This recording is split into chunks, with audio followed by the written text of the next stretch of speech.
Bien. Bonjour, bonsoir, bon après-midi. Selon l'heure à laquelle Bokolanda Bisso, nous sommes déjà là aujourd'hui, c'est mercredi le 10 juin 2026. Sur le plateau et dans les studios bleus, c'est Jefferson Kabanga, le ministre des Affaires compliquées.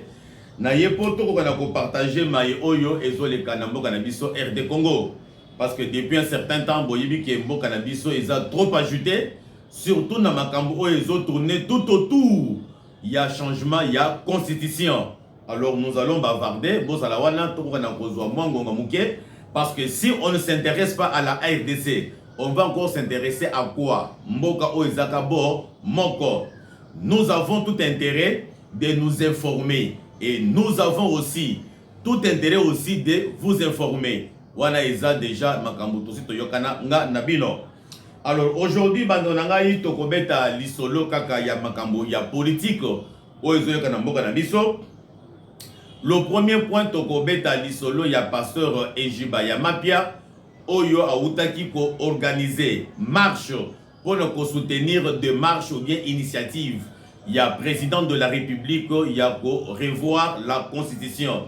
Aouti ko se prononcer l'Issoussou à l'Obilini. Nous allons bavarder par rapport à cela. Et le deuxième point, Otokobeta l'Issolo, Kandenge Balobakana français, le chien aboie, la caravane passe. Le chien aboie, la caravane passe. Quel que soit Makelele, Obatuya opposition, Batuya C64. Au bazo sala, mais le train est en marche. Nous allons voir qu'est-ce qui est en marche, qu'est-ce qui s'est passé et quelle est l'évolution. Il y a dossier wana par rapport, il y a changement, il y a constitution. Et maintenant le troisième point, nous allons parler par rapport, il y a proposition, il y a loi, c'est-à-dire il y a référendum. Et ça ne va mingongo sous ces mata. Mingongo ne zolo que il faut que la constitution échange jamais. Potoko kanako longola batu mususu o bazalaki protégé par la constitution, notamment Banya Murenge. Nous allons parler de ça. Il y a Mingongo et Mati pour que Congo nabiso et comme Kimia Congo nabiso tous à la l'aise. Il faut qu'on mette ba garde-fou nécessaires pour sécuriser notre pays contre Banguna. Et enfin Tokobeta lisolo ya ndeko na biso mopanzi sango Israël Mutombo di sango oyo akimi Congo akei exil na France. On se pose la question akimi nini ye muto abandé déjà kotambola na jeep ya la police bazaki na sima na ye bando ko protéger ye. Mais comment se fait-il maintenant qu'un protégé akokana kokima akende ko se réfugier na France akimeli nini? Nous allons parler et vous aurez aussi l'image, le lengenga la minute tomesana, qui est de temps en temps, il faut kaka tolobi, topé si preuve, tolobi, topé si preuve. Alors, je commence avec le premier point. On a outil koye bisabino que pasteur Evaris Ejiba Yamapia, yende aza président, il y a confession religieuse au Batobengi, église de réveil.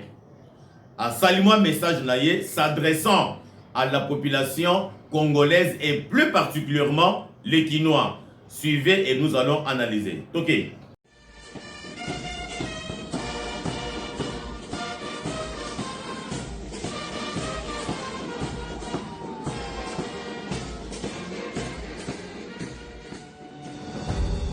Chers compatriotes, Quinoises et Quinois, nous voici devant vous ce jour pour vous dire merci. Nos sentiments de gratitude au nom de la coalition citoyenne pour la nation, société civile confessionnelle et société civile non confessionnelle, nous disons grand merci à tous les Quinois, toutes les Quinoises qui se sont déplacés massivement, les uns venant de Tchangou, Moamba, de la Funa, de la Lukunga. Tout Kinshasa était debout. Un seul mot, donner la parole au peuple. Pour la réforme constitutionnelle, que le peuple s'exprime. Vous vous êtes exprimé, vous avez envoyé le message en faveur du référendum. et nous venons devant vous pour vous remercier de votre participation.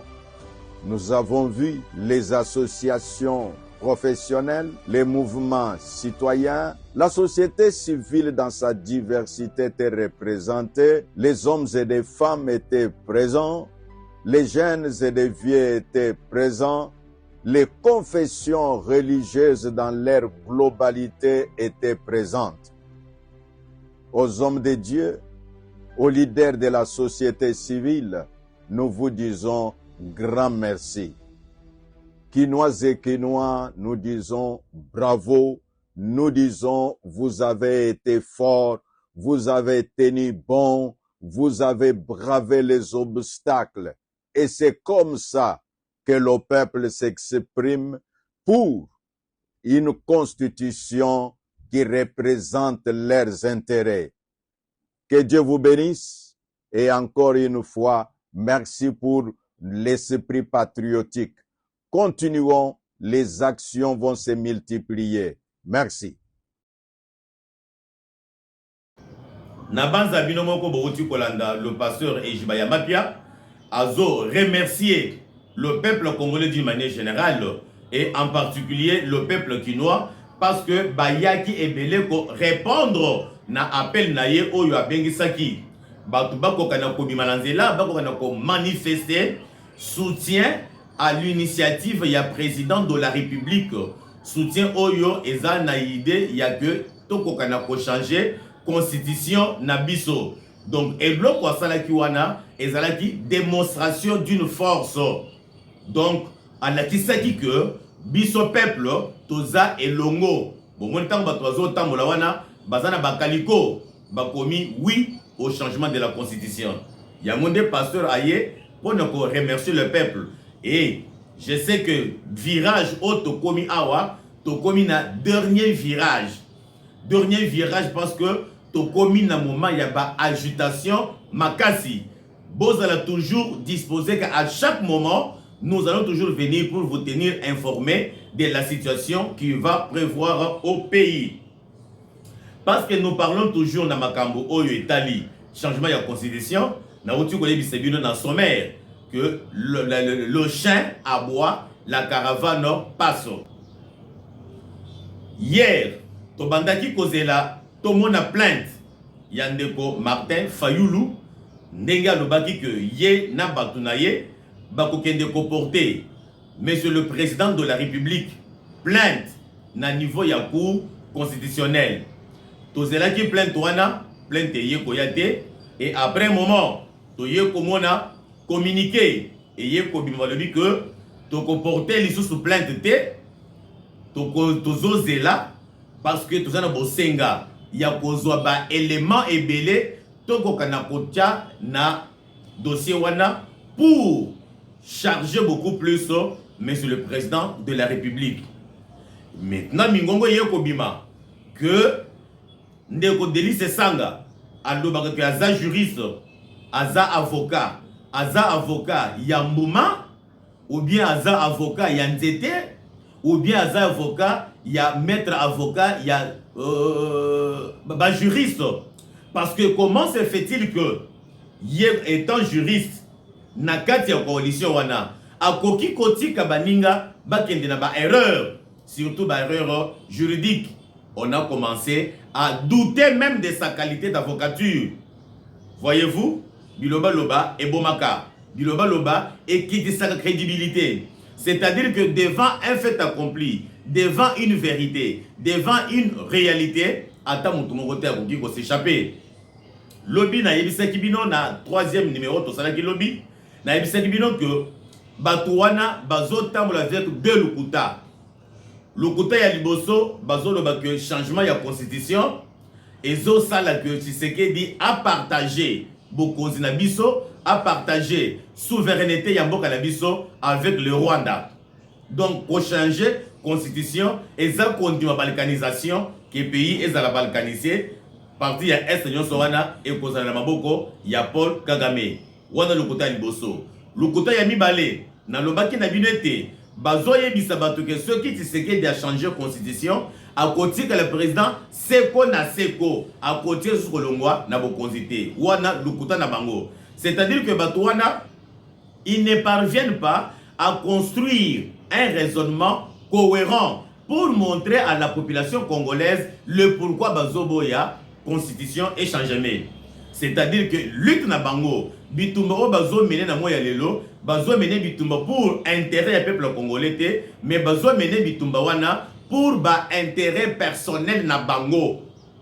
Pona nini la bongo. Na loba na yango mbala awa na chaîne oyo na la même studio na loba ka na bino que soki batu oyo o bazolo balelo ke bazaba opposant o bazolo balelo ke no bazo bunda pona le bien-être du peuple congolais mais to tikala comment na ta mokolo moko te ba bengi cette journée ville morte pour dire que courant na Kinshasa ezali sous-souté alors que tozana ba barrage ebele na mboka na biso to tikala comment na ta mokolo moko te ba bengi sa batu ke to sala marche parce que Maïna a régi des eaux et Zobima n'a pas pompité. Nous sommes aujourd'hui à Kinshasa, la capitale. Les gens qui ont dit Maya Moboulou, ou bazo benga na français pour comme ça penda bien na français, bazo benga go forage. Maya Moboulou non traité. Bazo mela Maïwana na 21e siècle ici dans la capitale. En aucune fois, tout le monde en opposition à tellement.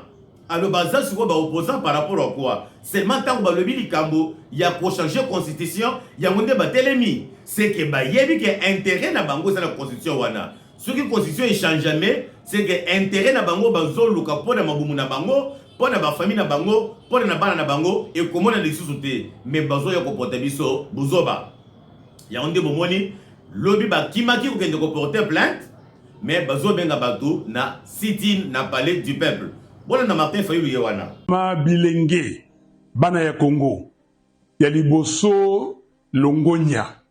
Longonia pona oyo bo salaki le 3 juin na modre do pesaki ya ville morte.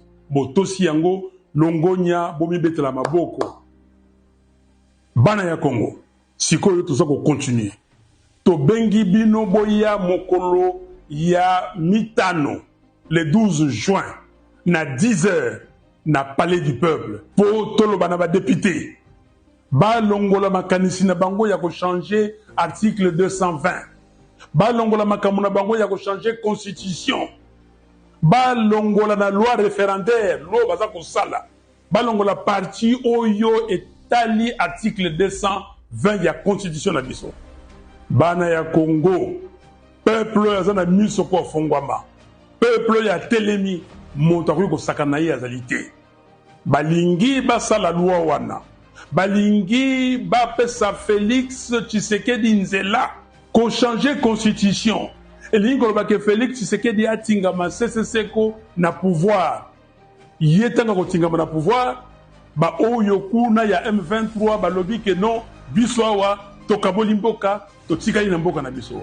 bana ya Congo bandeko na ngai eloko etikali na biso eloko ya bomoto eloko nzamba atikela biso atikela bakoko na biso bakoko batikeli biso ezali Congo biso nyonso mokolo ya mitano na 10h tozala devant le palais du peuple moto moko te akoki ko changer constitution parce que ça la makate ko changer constitution elingi koloba coup d'état est-ce que tu ondima coup d'état tala makambu oyo toza komona na mboka pasi ezali bandeko baza kokufa na est ebola ezali pai oliba tala makambo oyo bandeko baza kokufa na est oliba tala makambo oyo bato baza kolala libanda na Ituri oliba tala makambo mobondo bazali kolinga batingama na pouvoir tokondima yango ata moke te moto akochanger constitution na biso azali te.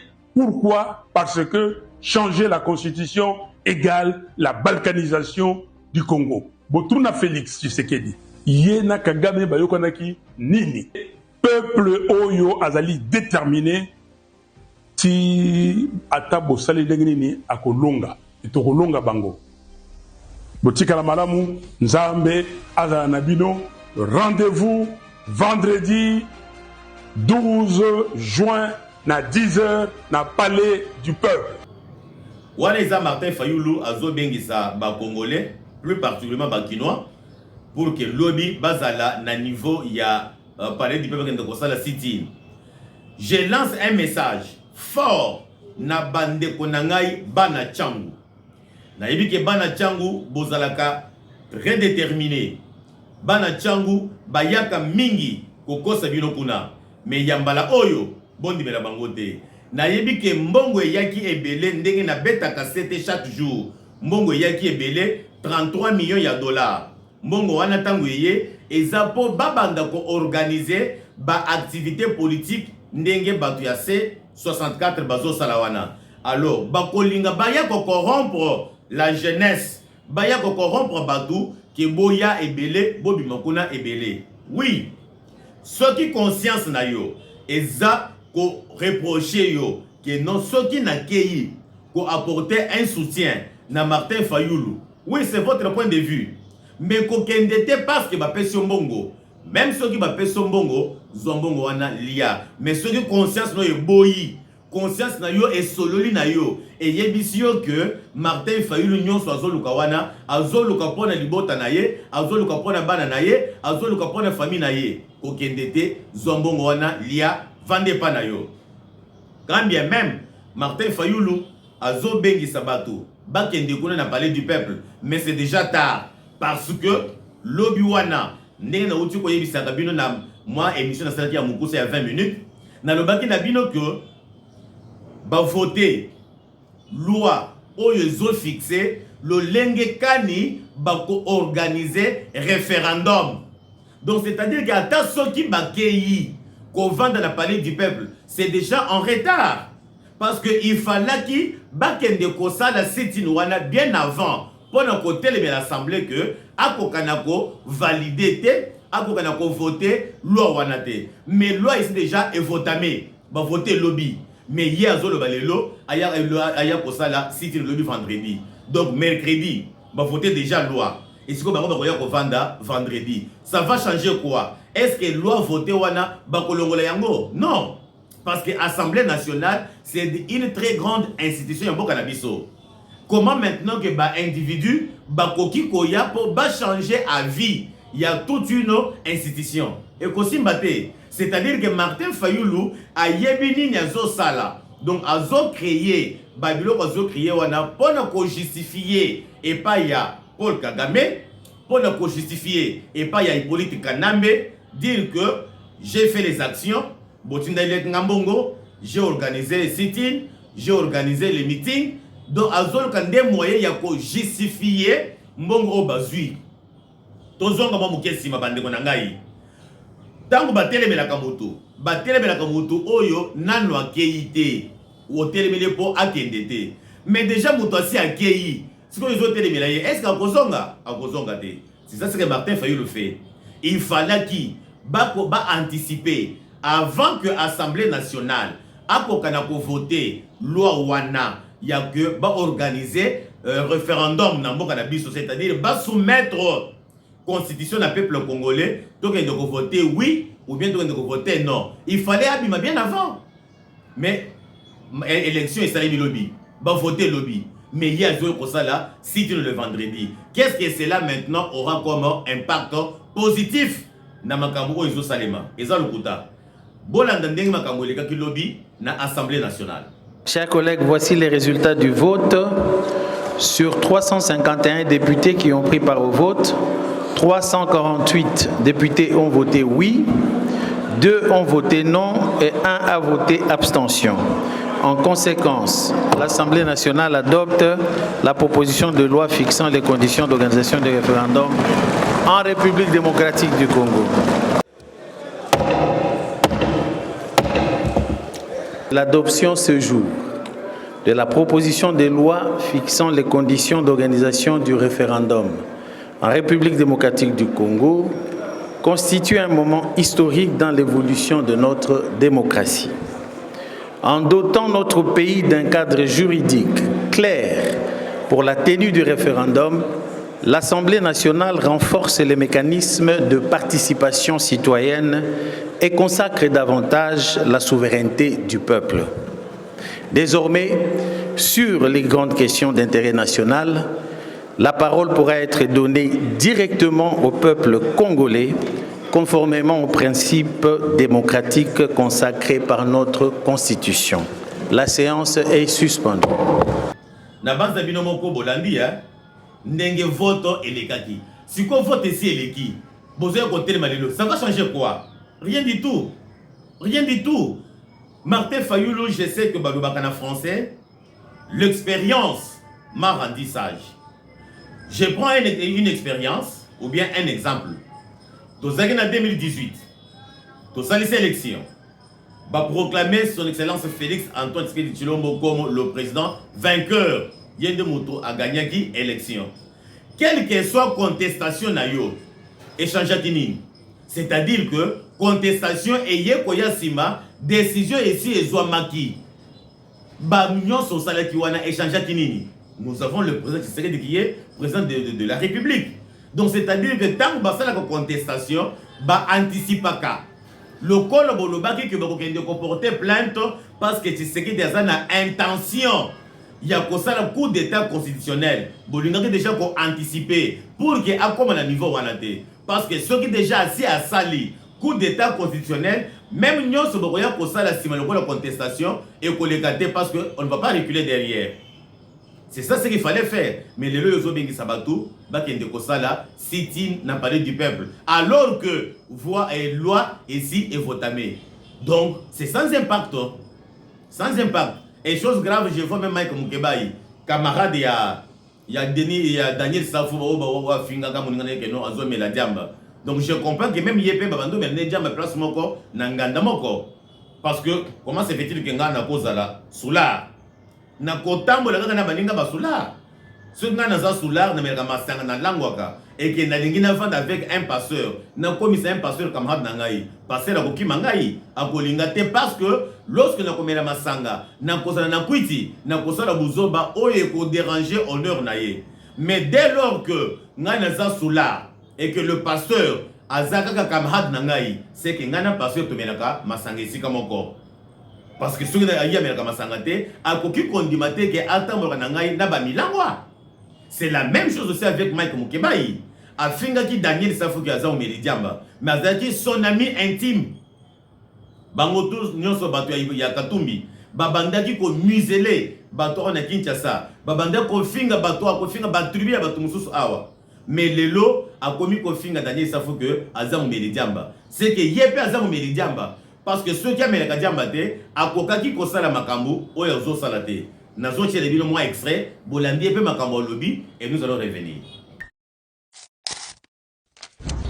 Bana ya Kisasa bakongomani le 12 juin mokolo ya mitano ya poso oyo biso banso na sit-in liboso ya palais du peuple Changu Funa Mwamba Lukunga musibolakisaki te boyali bilombe mokolo ya le 3 juin oyo uti koleka uvandaki na ndako na ndenge coalition article 64 esengaki bino etumba oyo toali nango lelo yali lisusu ya Fayulu te ya Katumbi te ya Sesanga te ya Matata te ya Kabundu te ekomi etumba na bino soki lelo Félix Tshisekedi akoki kolekisa eloko na ye wana eyebaka te babotoli bino eloko ya motuya oyo botikali nango nyonso basi babotoli bino botelemani tozongisa ye nsima elongo matondo mongi na bino. Na banza bolandi Mike Mukebaï azo sala pe à peine na bato. Botra kandenga telemi wana. Donc aza muto anwa, c'est-à-dire que azo sala biloko wana sous l'effet il y a drogue. Donc baza bato ba mesala ko se droguer parce que je trouve bizarre. Je prends un exemple bandeko na ngai terre à terre. Ozana mwasi na ndako. Oyebisi mwasi que maman ngana lingi kolia loso. Mais moi si a lobi que non papa ngai na lingi kolia fufu. Au côté le mena moi si avant alamba parce que ceux qui déjà si alambi fufu yo zana posa kolia los mais yes alambi fufu. Même temps ko ya ko tia makelele et ko sans succès puisque mbongo zaka comme muké. Mbongo zana tu exemple moi $10. Au yebise que le moment lelo il faut tolia loso au sein na ba pomme de terre. Bon, il y a lui que non, on a des postes à la foufou, na pondu, na Thompson batumba. Yo télémelaye avant à Kende Wenze, avant à Yakolamba. Mais moutou déjà assis à Kei, assis à Somi déjà biloko, à Somi foufou, il y a poussière, asombi Semoul, asombi Kondou, asombi Thompson, aye nango nandaku, yo komi côté les médaillés. Ça ne va rien changer puisque à Kolamba Kabilo asombi wanapo, mbongo musu ezate. C'est la même chose avec Makababa qui m'occupe de ça. Tant que vous faites ça city, ça va changer quoi parce que la loi est déjà votée. Donc bilo ko Kolamba c'est son bami. Il ne reste que de préparer. Donc, il y a une introduction que le chien aboie, la caravane passe. Bakomi kosa la maquille ya simandaku juste pour ne justifier bambongo. Oyo bazwa ki na maboko ya Hippolyte Kanambe 33 millions de dollars. Bakaboli, bakoso mpango, basomi mapangu, bakoso mitoka, basomi mitoka, bakobanda kotongisa banda na mapango na bango. Bakomi kotongisa, ba o bazo sala, ba travaux de finissage, bazo sala. Vous comprendre maintenant, semble avec moi, parce que na episode bino lobby, na émission, que même Jean-Marc Kaboun, il est désavoué par Batounaye. Babimaki, basala ki ba déclaration, ba confirmer makambo nga na lobaka chaque jour. Beaucoup quand c'est que non nazolo parce que j'ai soutenu le gouvernement en place, non. Nga na sala ka ba analyse objective. Et comme je vous ai dit que le chien aboie, la caravane passe. Même ba pygmé, le lot, ba tombwami, ba globi, ba fongoli bango minoko, ba exprimer mai oyo ezana kati na bango. Botika la tamu ko moko te koyoka, ba pygmé makambu nyonso le na mboka na biso, oyo ke no ba pygmé ba zui déclaration boye. Ba pygmé ba sali boye. Mais cette fois-ci, ba pygmé ba lobby. Bolanda bango. Nos défis dans l'actuelle constitution de la République démocratique du Congo. Nous déclarons aujourd'hui, au nom de la communauté des peuples autochtones et pygmées, en général et en particulier dans la province de l'Équateur, le changement de la Constitution.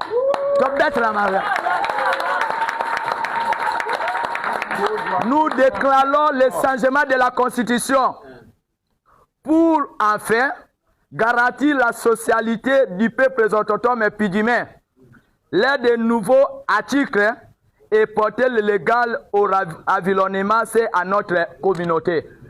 Constitution ezalaka liboso biso bape pototo me pigime tozali considéré terre. Constitution ezali liboso ba forêt na biso batwa ezali baza ko garantie yango terre. Na constitution ezalaki liboto botala nano. Mais biso bape pototo me pigime bo balobi ba les premiers habitants du Congo baza côté biso terre. Na yango biso bape pototo me tomoni constitution wana ezali ma babe. Tomoni constitution wana ezali ma babe. Yango tolingi basanze constitution ya sika. Po constitution ya sika babatela bazama na biso. Bapesa pe biso dotation te bapeya soki toti ba candidat banoma ka biso konome. Biso pe bapeya toko makaba ministre. Biso ba kobana national et kino provincial. Tozalaka na ba institution minene tozala représenter. Ezali bongo te.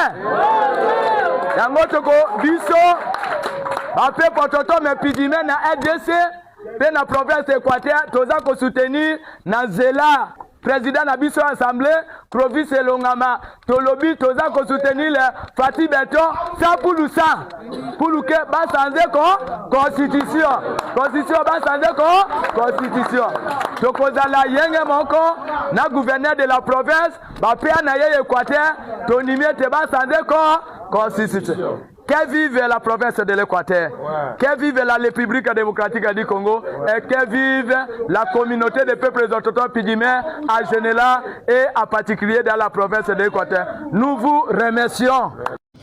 Voilà, wana ezaba pygmée en Boka Biso, le premier habitant ya Congo. Bangonde bakolo Congo.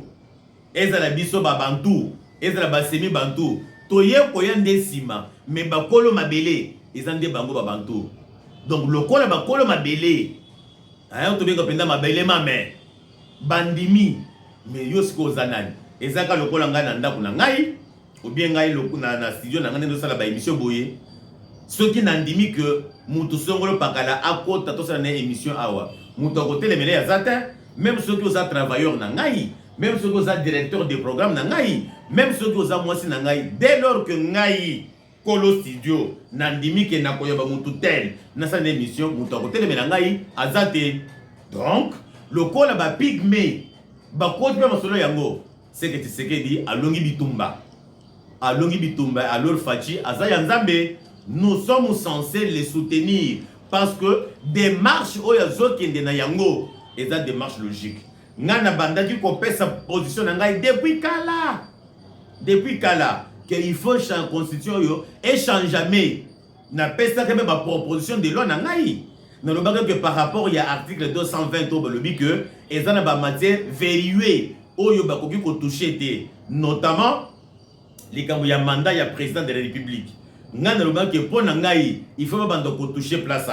Au lieu que le président de la République a un mandat mi-balé, 5 ans, madame a un mandat non renouvelable, tu peux 10 ans. Au sein de 10 ans, et si le Kamatin est là, ok. Pour éviter les dépenses, n'a expliqué bien que Netinga va voter en 2023. Je suis président de la République. En 2028, nous avons organisé l'élection, mais nous avons organisé l'élection sur candidat. Ça sera pour mon deuxième mandat. Même ceux qui ont 1000, parce que nous présent, il y a la République. Même par la voie des tricheries, même par la voie des corruptions, par tout le voie, parce que nous avons des soldats, nous avons des magistrats, nous avons des yango. Et nous sommes en Afrique. Comment je vais dire? C'est voiler la face? Non. Nous devons nous dire la vérité. Quel est ce président-là qui connaît qu'il est en plein mandat et il est dans la norme constitutionnelle Yamboka Nabango, a organisé l'élection, a échoué. À certains, nous sommes en Afrique. Nous sommes en Afrique. Alors, c'est pourquoi nous avons qu'il faut kaka toucher l'article président Azaka mandat Moko 10 ans et 6 lits. Au lieu d'organiser l'élection, il y a deuxième mandat.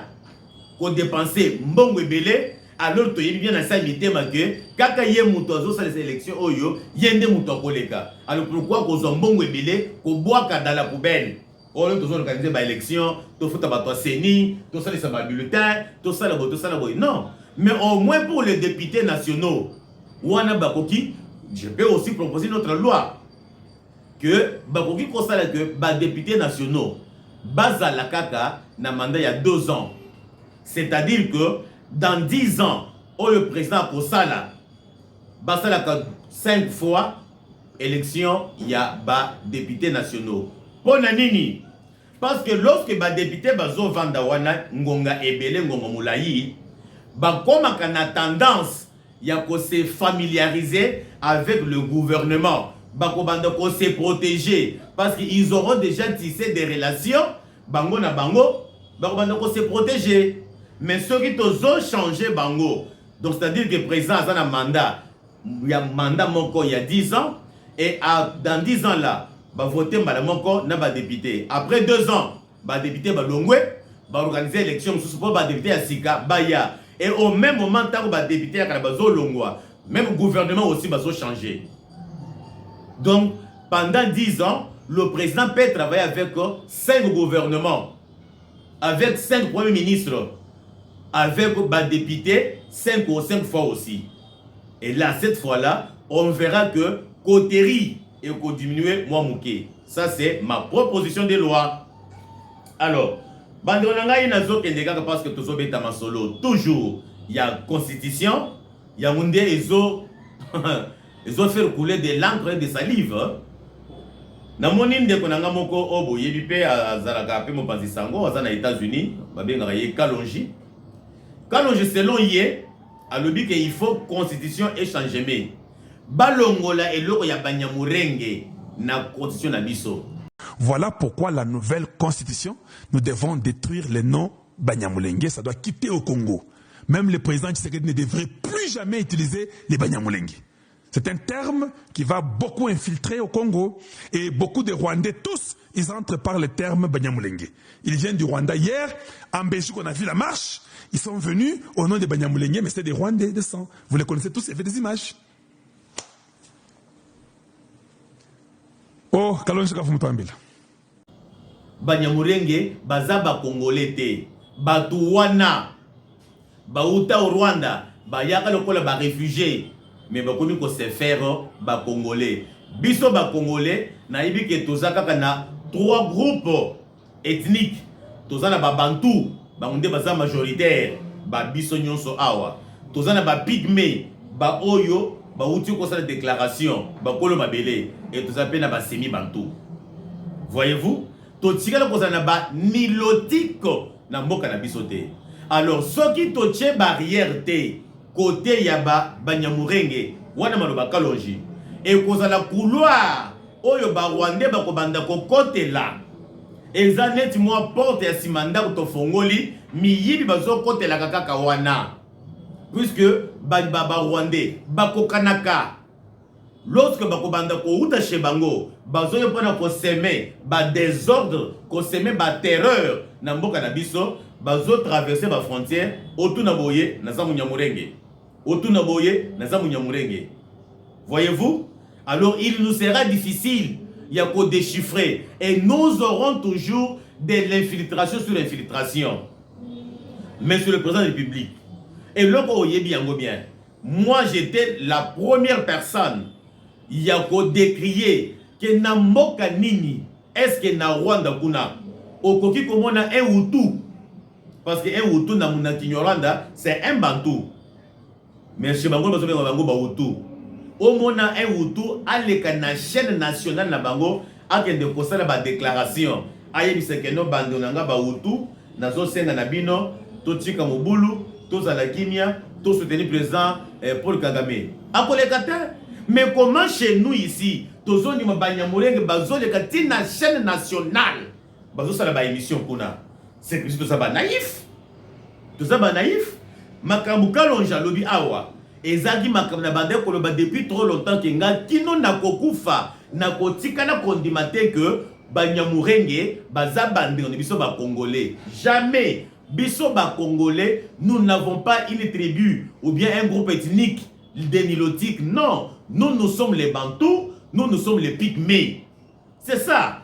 Mais comment maintenant, président à zone d'image jusqu'à la preuve du contraire, allo baïté, Banyamulenge, bazaba Congolais, non, bazaba Congolais té, yangonde ozomona, ba Rwandais, ba tondi ebele, na maison civile et président de la République, ba tondi pe, na présidence, baza ba conseiller kuna baza ba patati patata mais des Rwandais mais bazo côté là nanzela ya Banyamulenge lokola mwana mobali o carte na yezo tambola trop carte ya bozo talango carte ezo tambola trop na réseaux sociaux carte na il a dit si bien que son nom ndenge zawana abotami na Rwanda c'était Rwandais mais il vient ici il s'est fait passer pour un Congolais.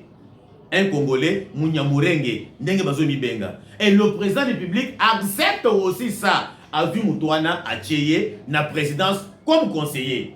Na présidence. La première institution Yambo Canabiso. Quelle infiltration, monsieur le président? Alors, Bino Bandonanga ba député. Bolakisi bravoure na Bino. Parce que, vous ko voter loi.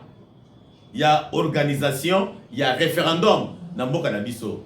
Et je sais que na minute oyo na moment otozoloba awa na moya lelo bozana kati ya ko élaborer projet constitutionnel c'est-à-dire comme ça constitution ya sika boko kana ko tenir compte na dimension oyo pour que mboka na biso ezala na sécurité une fois pour toutes même si Tshisekedi quitte le pouvoir muto ya koya akutana na makambu lokola Tshisekedi te il faut bo barrer passage na biloko ya Banyamulenge wana bo reconnaître bango te na constitution na biso pamba te nzela wana porte wana ya Banyamulenge nde kozala porte d'infiltration ya Rwanda ko banda kolekela kaka wana bato ba ko banda koleka kaka wana suka tokozala na Munyamulenge premier ministre suka tokozala na Munyamulenge président de la République.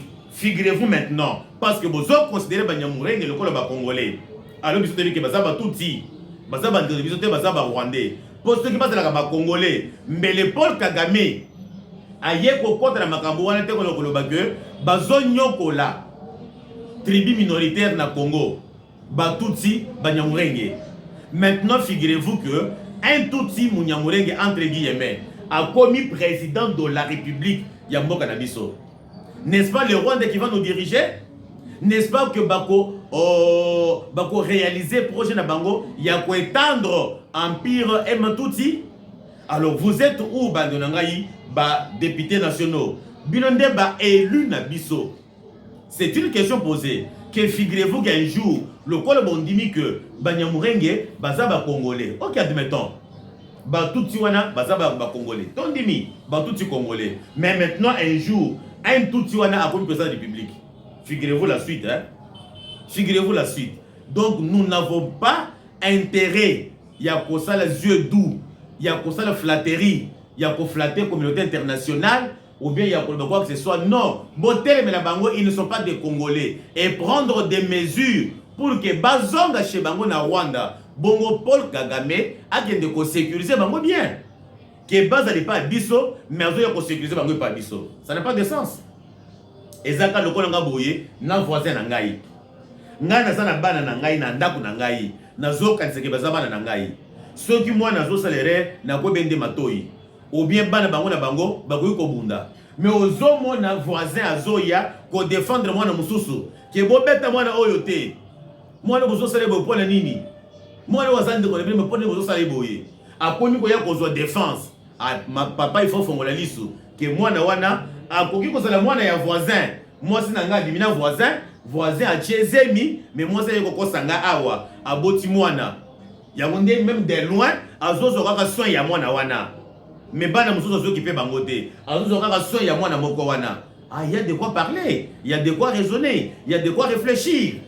C'est pourquoi moi je dis que le Kola Kalonji a côté na idéologie Nangaï, il y a côté na Banyamurenge, alors Bino Nyos Bapanzi Sango, to bandana ko expliquer na population congolaise to manifester volonté na biso que to lingi batu wana te bazabande ko na biso te bazonge pa bango na Rwanda comme ça Paul Kagame abanda ko sécuriser bango dès lors que to zondi bango ke bazaba congolais mokolo un tout si Munyamurenga ko comme président de la République, c'est-à-dire que projet ya ko sala empire touti ema et ko kisami puisque nyonso ko banda kozala décider na Rwanda. Voilà au moins ce que j'avais à dire par rapport à ce que Kalonji aussi a parlé, puisque Kalonji a commis ce qu'on a emboîté bapa nangai. Nande mutele musona banda ko lobelo ko oyo. Na bando ko lobake kinonga na kokufa na kotika la kondimate ke tuti azandi nangai. Nande za muntu. Ya za tuti. Tout ça bando nani. Même sur le point culturel, tout ça la culture n'est que mon côté. Mais comment maintenant on peut accepter ça? Mais sur le président de la République, le moment est là. Ngonga yango yeyo bino ba députés nationaux ngonga yango yeyo boko kana kosala une fois pour toutes bokanga barrière wana pour que Rwandais aya kolekela na nzela wana te ke no ngana za Munyamurenge na za tout congolais bazana kate. Alors banonanga parce que nous tendons lentement et sûrement vers la fin de notre premier numéro. Toke sikoyo na lisolo ya ndeko Israël Mutombo dit Sango. Sango, tola la tola mukaboye. Oh, Sango a voyagé à Kenapoto. Sango a zoké de quoi assister à concert. Oh, Sango a zoké de match zo betama ya RDC match amical na Belgique. Ya monde Sango a kei batumususu. Ba dit que non Sango a kimi. Ye kuna de bingana kima nini? Ngana ko Sango ki sasa, ngana zalia wana ko kende exilité. Ah. Mais comment ça commence à faire comme ça? Comme biso toyebi que il n'y a pas de fumée sans feu. Ce que au moni milinga et zobima quelque part veut dire que place sana même likala montant ezali yangonde zotumba matiti yangonde milinga zobima pour ceux qui montent ezate jamais milinga kobima. Alors il fallait sikoyo na banda ko luka ko fouiller na ba caméra na ngai et au finish to yo ko trouver que non Israël Mutombo Sango akimi akei exil. Quand nous parlons ici, il est exilé en France. Bolanda d'abord Yemoko. Et nous allons continuer après. Où t'es, papa, où t'es? Je suis là. Chef de poste. Babé Kimi. Ouais. Ah, merci beaucoup. Ndama Soumana Zil. Ouais. Comment qu'il y a Zil? Les Arabes. Merci beaucoup. Ramsès. Toujours. Ça va, Sendi. Alors, lui, Moutaliki, Mora Mobibano Dimati. Na banza abino moko bokuti kolanda azana miki la poto ake exil Bon, on a évité ici principalement à la France ou bien à la Belgique. Bazo tout naye. Que moi na ma yo kimi à le bien Zabongo. Oye exil à le bien. Donc Azo Salangoni Timo Black mais il est choqué, il est dérangé. Moutozaki na mboka naye, Moutozaki a on a Congo pendant que c'est l'activité naye, mais d'un coup Israël Mutombo a Kimi Congo a qui en exil. Maintenant on se pose la question, qu'est-ce qui a fait que Israël Mutombo a Kimi Congo a qui en exil? Est-ce qu'Azala qui a un problème avec la justice congolaise? Est-ce qu'Azala qui a un problème avec un homme fort de ce pays ou c'est quoi? À ce que je sache, je sais qu'une fois, Israël Mutombo, il y a maintenant ceux qui, 3 semaines ou 2 semaines, était invité dans la maison civile, si j'ai une bonne souvenance, non, dans l'auditorat plutôt, était invité dans l'auditorat militaire, et pas wapi, bakendaki, ko entendre ye. Mais le motif, oh, bengela ki kuna, si jusqu'à présent, et tirali koye banate. Tango kendaki kuna, il avait fait presque 3 heures du temps. Ko entendre ye. Alors, lorsque Asilisi entretient naye à Zongindaku, à tali na tableau la boule keno awa nazaya kobeba. C'est-à-dire que par rapport ya ba mituna o babando ko tunaye. Na par rapport ya ba réponse ya bandai kopesa. Mbala moko a trouvé que no awa soki na vandi bakolia ngai. Mais le kola nzambe alala kate banda Satan ayiba yembeto. Mwana mai occasion monani que non concert ya Fali RDC à Zobeta match de amical na Belgique a profité que non nazo kende kota la match na kozonga problème ezate nazaki na problème na niveau ya ni ba interpeller kingai na kei na sami puis na zone nga je suis un homme libre mwana mai ya bimi ya komi kuna abwaki nkunda. Donc c'est-à-dire que ayebaki que soki na tikali awa na mboka na biso bakokanga ngai. Mais maintenant Israël Mutombo yo mutoza déjà na poto il faut siko oyebisa biso toyeba pona nini ba interpellaki yo na auditorat militaire babande ko reprocher yo na nini. Et à ce moment là ceux qui ont la raison to kwa kuye yo et ceux qui ont la tort to kwa kuye yo te. Alors dès lors que ozolo baté, c'est-à-dire que tu te reproches de quelque chose, comme on dit en français, qui ne dit mot consent. Donc, ceux qui ont kimi, tu te reproches de quelque chose. Alors, il faut que oloba que non ba interpeller kingai pour na likambuboye, pour na likambuboye, pour na likambuboye. Et ceux qui n'a kimi, c'est parce que ceux qui n'a vandaka, balinga ko kangangai parce que tango banda ko auditionner ngai na monaki ba intention na bango. Alors, le col na zonga tindaku nzela mukuse pona ngai ezaka na longwa. Et maintenant le peuple congolais sera informé. Après tout, tu es un Congolais bien connu dans ce pays. Obanda kosala musala na yo. Et moi-même, je suis étonné tant on a eu que non tu es interpellé parce que tu es quelqu'un du pouvoir. Le pouvoir t'avait donné tous les privilèges. Obanda kotambola avec Jeep Mobimba y a la police pour nous sécuriser yo. Au Komari déjà un homme intouchable. Mais d'emblée comme ça, paf, il y a Yolongwe, au Pognoki. Ah mais non, il y a de quoi se poser la question. Alors, Badonangaï, Ndenge Zabouye, to komi na souka ya ce premier numéro, to kozonge le bino na deuxième numéro parce que bientôt là, nous voulons maintenant sortir pour aller d'ici quand to zoaka ba information na ba caméra na biso et to kozonge pour le deuxième numéro, Inch'Allah.